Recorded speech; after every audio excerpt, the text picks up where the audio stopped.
cool, I'm gonna burn out. What up, guys? Zach D again. Today we're going to go over a 2-gang switch makeup in a bathroom. It has 2 switch legs for vanities, and it has 1 switch leg for an overhead light. So let's get started. Per usual, I take every ground in the box, and I'm going to put them over here. I'm going to get them all lined up, keep them pushed to the back of the box, because I just do that with everything. It maintains form better. And then obviously I'm going to hold them flush. Get a little half bend here. Take 2 conductors. This is a 2-gang box, so you're going to need 2 conductors because a 2-gang box means there's 2 devices here and every device needs a ground, so that's why we're doing that. Just going to get this wire nut on here. I'm holding this little inch here, trying to get this twisted so that it doesn't fall apart. Okay, and then I'm going to fold it while maintaining the whole bundle, pushing to the back of the box. Get that folded up nice and neat. Okay, now, in this specific apartment unit, the second light switch needs a neutral.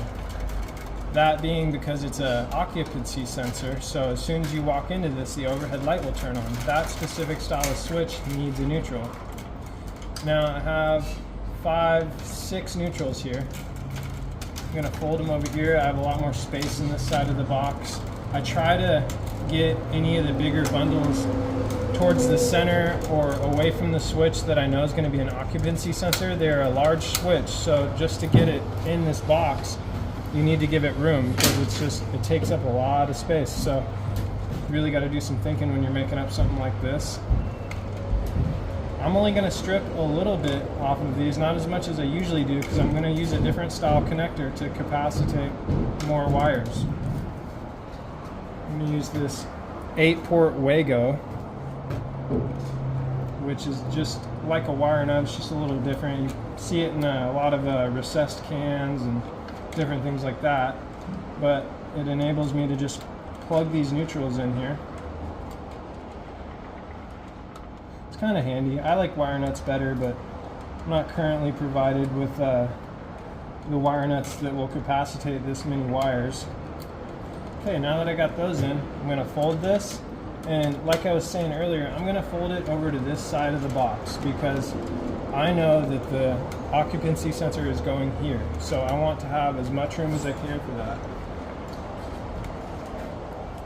Now, I have to make sure that I grab the switch leg, so sometimes I'll go and I'll trace it back and make sure I know which one's which. It looks like this one here, so yeah, we landed it towards the stud. That kind of helps me decipher that a little bit. So I'll leave this switch leg over here for now. These 3 wires here are power in, power out, and another power in, because it's sending power to 3 different locations. Now again, in an effort to save room for this switch, I'm going to use the center of this box to roll the wires to the back. I'm going to strip these out. When you tie power through in a 2-gang box, you have to tie all of the powers coming in down to 2, because again, there's 2 switches here and they're both single pole application, so they're both going to need a power. So you take every power that you have coming in the box, get them all nice and lined up, make sure they're level, make sure like this one right here is starting to slip back. I want it to be even with the rest so that it does not slip out of the wire nut. If it slips out of the wire nut, then troubleshoots may arise. I'm seating the wire nut before I twist. I'm holding tight right here. I'm not going to twist the whole length of the wire because, say I didn't identify the switch leg of the power, and that leads to a switch power, which I'll go over in another video. But what will happen then is I will have bad makeup, and basically 1/2 of the circuit or wherever one of these powers is going to will only operate if I flip the switch. So now that I got my powers tied down, my grounds tied down, and that 1 neutral pigtailed down, I'm going to put a power, neutral, ground to the side with the occupancy sensor. I left this switch leg here for the occupancy sensor light, and I'm going to put that over here, tuck it back, give it a nice little small wrap so that whoever goes to trim this out knows that that's the switch leg.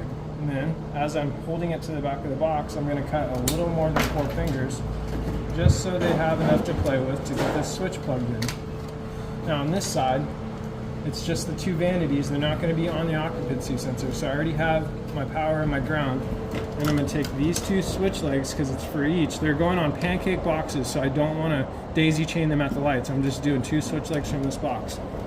I'm going to push these switch legs to the back, cut my 4-finger length, and I'm going to tie them down to 1. It's just easier for everybody if you do this. You don't necessarily have to. Everybody knows, or you'll know eventually that switches can hold more than one switch leg. But in an effort to make this easier on the trim crew, I'm going to tie it down to 1. So I'm holding the wire back, folding it up, getting it folded back there. Now I'm left with my ground and my power and my switch leg. And I'm going to fold those back, fold this switch leg down, and twist it around. And so that is how a two gang with two single pole switches is made up. And I'm going to keep going over them because there's a lot of different discrepancies. You can see different types of switches, different types of two gangs. There's three gangs. Three gangs can be similar or different depending on how many different circuits or if it's one circuit. But yeah, that's the two gang for the day, and we'll see you on the next video. You don't say affirmative or some shit like that.